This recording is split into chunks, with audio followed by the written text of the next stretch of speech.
ହଁ ଆଜ୍ଞା, କଥାରେ ଅଛି ଯାହାକୁ ରଖିବେ ଅନନ୍ତ କି କରିବ ତାର ବଳବନ୍ତ। ଆପଣମାନଙ୍କୁ ଏଇ ଭିଡ଼ିଓଟି ଆଶ୍ଚର୍ଯ୍ୟ ଲାଗିଲେ ବି ସତ।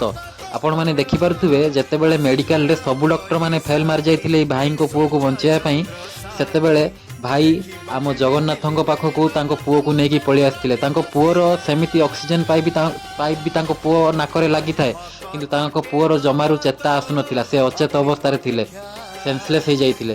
ସେ ବଡ଼ ଦ୍ୱାରରେ ଆସି ଗଡ଼ି ଗଡ଼ି କାନ୍ଦୁଥାନ୍ତି, ରେ ଜଗା ତୋ ପ୍ରଭୁ ପଣିଆ ତୁ ଦେଖେଇ ଦେ, ମୋ ପୁଅକୁ, ମୋ ପୁଅର ଜୀବନ ତୁ ମୋତେ ଫେରେଇ ଦେ, ନହେଲେ ମୋ ବଂଶ ବୁଡ଼ିଯିବ ରେ ଜଗା। ସେତେବେଳେ ସମସ୍ତେ ପୋଲିସ ପ୍ରଶାସନ ଆଉ ନନା ସମସ୍ତେ ଆସି ଭାଇଙ୍କ ପାଖରେ ଏକାଠି ହେଇଯାଇଥିଲେ। ଆଉ ସେତେବେଳେ ସମସ୍ତେ କହିଥିଲେ କି ହଉ ଚାଲ ଆମେ ତମକୁ ଜଗନ୍ନାଥଙ୍କ ପାଦ ତଳକୁ ତମ ପୁଅକୁ ନେଇଯିବା।